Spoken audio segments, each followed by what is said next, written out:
Assalamualaikum warahmatullahi wabarakatuh. Perkenalkan, nama saya Kesha Maharani dari kelas 12 IPA 4. Di sini saya akan menjelaskan tentang teks cerita novel sejarah. Poin pertama yaitu pengertian atau definisi. Yang pertama, pengertian teks cerita sejarah, yaitu kisah imajinatif yang ditulis dengan tokoh atau latar sejarah yang benar-benar terjadi. Yang kedua yaitu pengertian teks sejarah. Tulisan yang berisi cerita, kejadian, atau peristiwa yang benar-benar pernah terjadi atau berlangsung di masa lalu. Yang ketiga yaitu pengertian sejarah. Secara etimologis, sejarah berasal dari kata syajaratun, yaitu sejarah, dalam bahasa Arab yang artinya adalah pohon kayu. Sementara itu, di dalam bahasa Inggris, sejarah disebut dengan history. History berasal dari bahasa Yunani yakni historia, yang berarti apa yang diketahui karena penyelidikan. Yang keempat yaitu pengertian novel sejarah.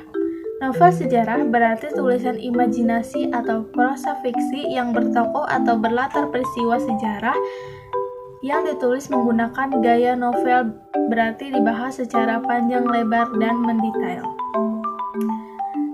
Selanjutnya yaitu perbedaan teks sejarah dan novel sejarah.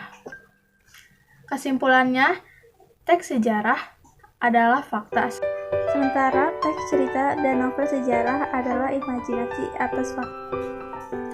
Novel sejarah dikategorikan sebagai novel rekon atau novel ulang. Novel rekon terdiri dari 3 jenis, yaitu yang pertama rekon pribadi yang memuat keterlibatan penulis dalam peristiwa secara langsung. Yang kedua yaitu rekon faktual, berisi kejadian faktual, eksperimen ilmiah, jurnal warta, catatan kepolisian, dan sebagainya. Yang ketiga yaitu rekon imajinatif, memuat kisah faktual namun dihayalkan menjadi cerita yang lebih rinci dan menarik. Tentunya novel sejarah termasuk pada rekon imajinatif, di mana sejarah hanya menjadi dasar untuk berbagai unsur pembangun novelnya saja. Maka dari itu, selain menikmati ceritanya, sangat penting bagi kita untuk mampu mendapat informasi apa saja yang benar-benar faktual dan mana yang imajinasi dari novel sejenis ini. Selanjutnya itu nilai-nilai novel sejarah. Novel sejarah banyak mengandung nilai-nilai yang disajikan secara langsung dan tidak langsung. Berikut ini ada nilai-nilai yang dapat hadir di dalam novel sejarah. Yang pertama yaitu nilai budaya, yang kedua yaitu nilai moral atau etika, yang ketiga yaitu nilai agama, yang keempat yaitu nilai sosial, dan kelima yaitu nilai estetis atau keindahan.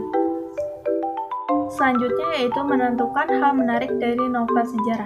Dapat dilakukan dengan cara berikut ini. Yang pertama yaitu kapankah latar dan waktu cerita dari novel sejarah tersebut.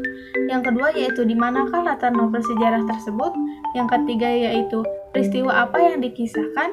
Yang keempat yaitu siapa saja tokohnya. Yang kelima yaitu bagaimana yang menandakan bahwa novel itu adalah novel sejarah. Selanjutnya yaitu struktur teks cerita sejarah. Yang pertama ada pengenalan situasi cerita atau orientasi exposition. Yang kedua yaitu pengungkapan peristiwa. Yang ketiga yaitu konflik atau rising action. Yang keempat yaitu puncak konflik atau komplikasi. Yang kelima yaitu penyelesaian atau resolusi. Yang keenam ada koda. Selanjutnya yaitu kaidah kebahasaan.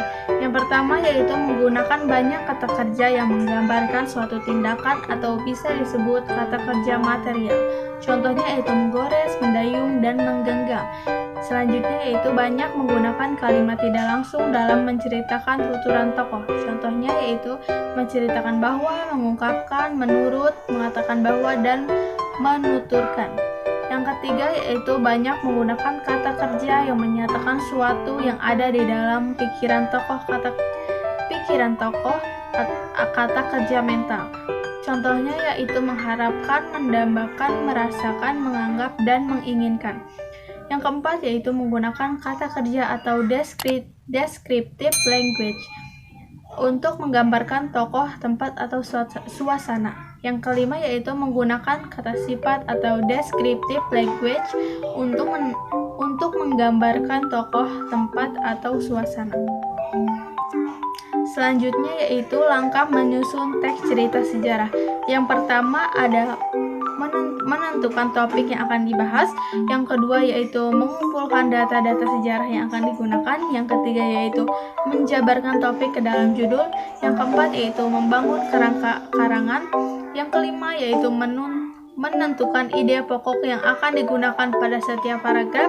Yang keenam yaitu mengembangkan kerangka karangan dengan tetap memperhatikan penjabaran ide pokok. Yang ketujuh yaitu menyunting karangan dari kemungkinan terjadinya kesalahan penulis. Cukup sekian yang saya sampaikan, kurang lebihnya mohon maaf. Wabillahi taufiq wal hidayah. Wassalamualaikum warahmatullahi wabarakatuh.